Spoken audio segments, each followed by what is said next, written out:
a agenda ESG é o único jeito de você trazer novos clientes, trazer novos colaboradores, trazer novos investidores e até fornecedores que querem trabalhar cada vez mais com clientes que geram impacto positivo.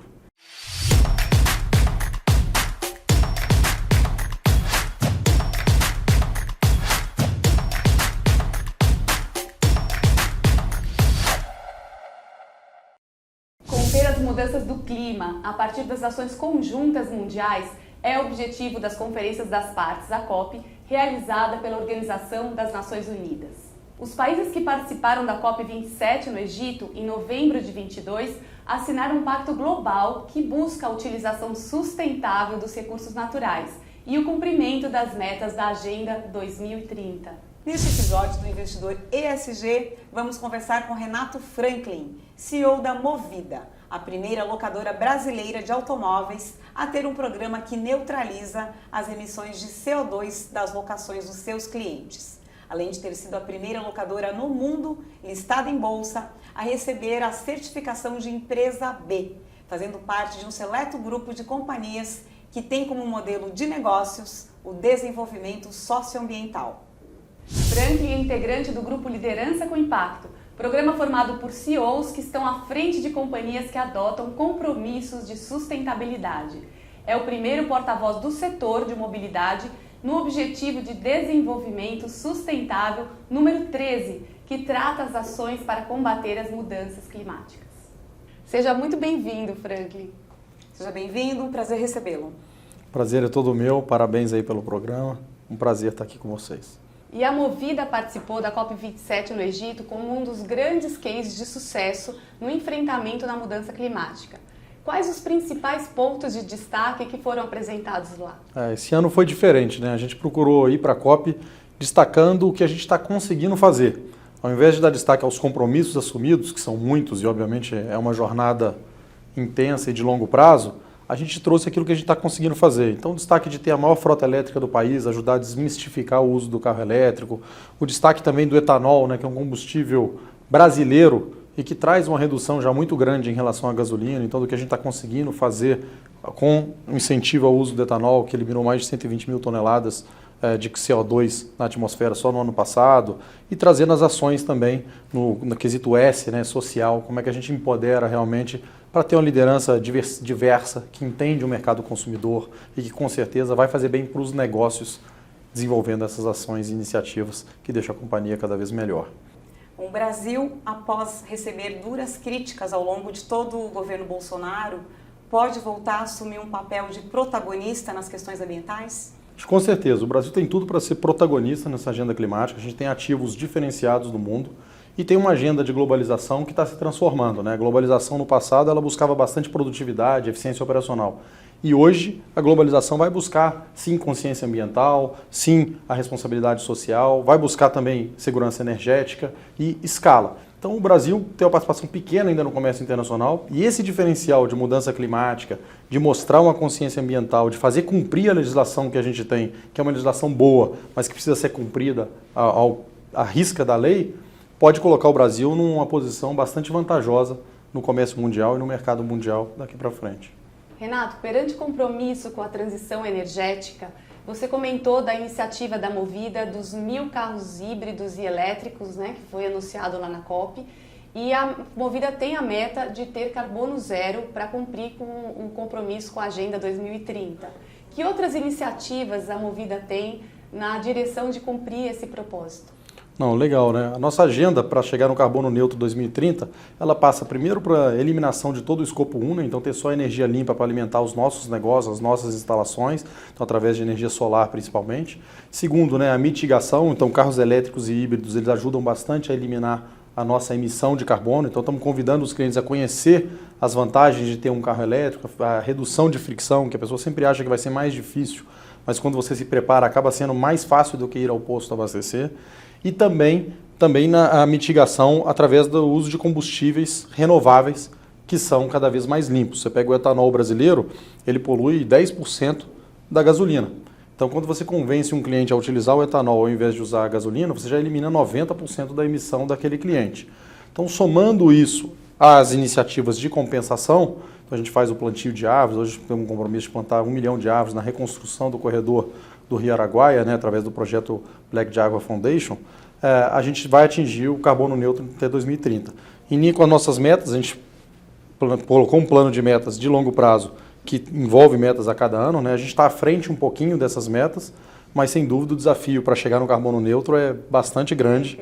A gente depende de influenciar inclusive a indústria automotiva para a gente ter soluções cada vez melhores e que a regulação brasileira tem ajudado, incentivando essa transformação do carro também. A malha rodoviária brasileira tem infraestrutura para os carros elétricos? Hoje, para viagens de longa distância, o carro elétrico ainda não é o ideal e vai demorar a ser. Existe até a dúvida se ele vai ser a solução para o carro de longa distância, né? Tem muita gente que aposta no hidrogênio, muita gente defende que o etanol brasileiro já é uma solução bastante sustentável, um híbrido leve associado ao uso do etanol, ele pode ser uma solução muito mais viável para um país igual ao Brasil. E no uso urbano, mais cotidiano, que é onde está a maior parte das nossas emissões enquanto cidadão, é que a gente tem a oportunidade sim de introduzir o carro elétrico e aí a gente consegue ter a infraestrutura que é mais simples, né? Até dentro de casa você pode ter um carregador, carregar à noite, pela quilometragem média de um brasileiro ou de um São Paulo, por exemplo, você vai carregar uma vez por semana e você poderia colocar toda noite na tomada comum e carregar. A tecnologia tem evoluído bastante e a gente acredita sim que vão ter alternativas. Existem montadoras que apostam no carro, por exemplo, à base de hidrogênio, célula de biocombustível, que vai rodar 1.000 km com 20 litros de etanol e 20 litros de água. Então podem surgir soluções melhores do que as que a gente conhece hoje e que vão influenciar a matriz futura lá em 2030. Fiquei até curiosa em entender se vocês têm uma proximidade assim, com a indústria automobilística, se tem essa troca, né, para entender que projetos possam ser comuns aí para o futuro? Não, tem uma troca muito grande, tanto no ponto de vista de teste, divulgação e conscientização da população quanto aos produtos lançados. Então, quando a gente pega um carro elétrico, né, capex alto, ele é difícil da população ter acesso. Então, você pega um carro de 200, 250 mil reais, quem pode comprar isso? É só uma fatia muito pequena da população brasileira. Sim. Agora, quando a gente compra e coloca um aluguel e você consegue fazer promoções em dias de baixa, casa de 200 reais, em dias mais caros vai ficar 500, 700 reais, mas a 200 reais, 4 pessoas, 50 reais. É mais barato que a gasolina para viajar para a praia, por exemplo. E você vai viajar, chega lá, coloca para carregar, volta, o abastecimento fica muito mais barato e menos fricção. E tem também, né, o uso desses carros para quem usa o carro como ferramenta de trabalho e roda muito. Sim. Se você roda 200 km por dia e você usa ali a eletricidade ao invés de um combustível, você acaba economizando, além de ter muito mais conforto durante o dia, um carro sem barulho, sem manutenção, disponibilidade de uso muito mais alta. Então tem muitas vantagens. Além disso, a gente influencia na demanda. A gente tem provocado, quando eles se sentem e a gente mostra o compromisso de que nós seremos carbono neutro, e a gente é grande parte da demanda de carros hoje no Brasil, né? Mais de 50% da venda de automóveis no Brasil é uma venda direta para frotistas. E a gente, como o segundo maior comprador de carro hoje no Brasil, no ano passado fomos o maior comprador de carro, a gente sim influencia esse desenvolvimento, provocando, aí, acelerando algumas tendências. O que existe é uma diferença de estratégia. Algumas apostam no 100% elétrico, outras apostam no híbrido e algumas estão apostando em células de biocombustível, desenvolvendo novos produtos que serão lançados aí em 2025, 2028, para a gente chegar em 2030 dentro do plano. Ótimo. A Movida ela foi a primeira locadora do mundo de capital aberto a receber a certificação de empresa B, que é um movimento que começou nos Estados Unidos de empresas que seguem o lema de serem não apenas as melhores do mundo, mas empresas melhores para o mundo.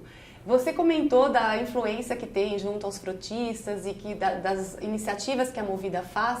Que impactos você já percebeu em mudança na gestão da empresa a partir dessa certificação, junto aos colaboradores e junto às partes relacionadas da Movida? Tem muitos impactos, né, e até intangíveis. Eu brinco, né, quando a gente foi conhecer a certificação de empresa B, né, que me foi apresentada, eu falei que é um manual de gestão de boas práticas de governança mesmo, que é a chave para a perenidade de qualquer companhia, né? Quando a gente fala sustentabilidade, tem a ver com isso, perenidade, empresa sobreviver durante esses desafios todos que a gente tem do ponto de vista macroeconômico. E a certificação, ela traz vantagens. Eu falo que te ajuda, né, a reter colaboradores e executivos. Para mim, o maior programa de retenção que a gente tem na Movida é o nosso propósito, porque as pessoas querem trabalhar para deixar um legado, para gerar impacto positivo.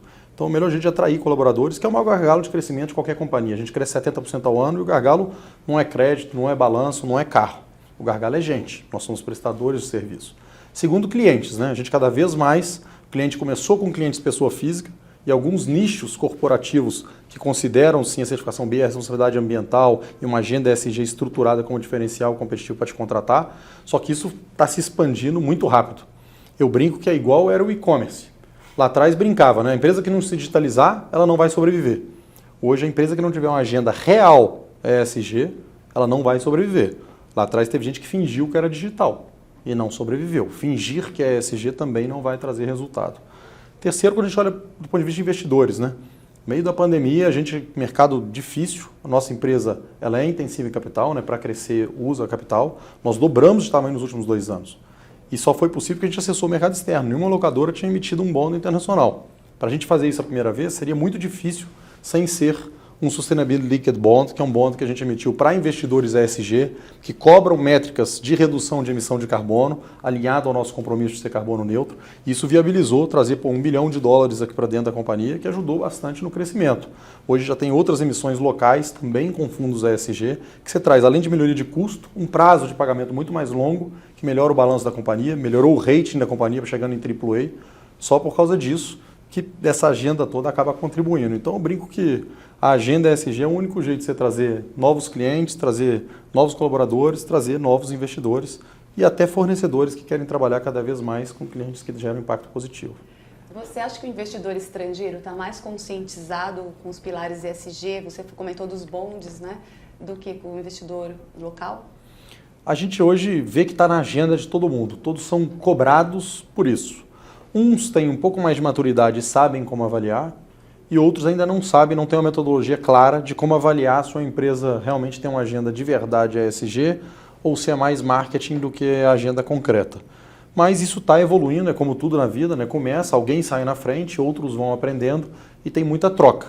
Acho que sim, tem fundos lá fora, tem maior número de fundos mais maduros, mas aqui já tem alguns fundos que já usam métricas há bastante tempo para escolher os seus ativos, priorizando o impacto positivo além do retorno financeiro.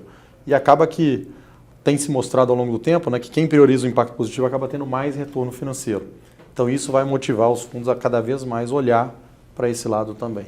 Agora a gente pode falar um pouco de diversidade. A Movida divulgou que pretende até 2030 fazer com que o número de mulheres, né, em cargos de liderança atinja 50%. Então, eu queria entender como que isso está sendo colocado em prática no dia a dia da companhia. Como que esse tema está presente? Não, bacana, né? A gente trabalha bastante, né, em inclusão, não como uma política de inclusão. Eu acredito que você não pode ter a exclusão. Então, o fato da Movida ser uma empresa mais jovem, acaba que ajuda bastante. Você já não tem preconceito. A gente tem algumas iniciativas que eu acho que ajudam muito nesse quesito, não só de diversidade de gênero, mas também de cor e de raça, né? A gente, por exemplo, a gente não contrata praticamente faculdade de primeira linha quando a gente pega de entrada ou trainee. Então você pega já uma diversidade maior da população. Porque quando você vai selecionando faculdade, histórico, inglês, isso e aquilo, você acaba indo para um percentual muito pequeno da população.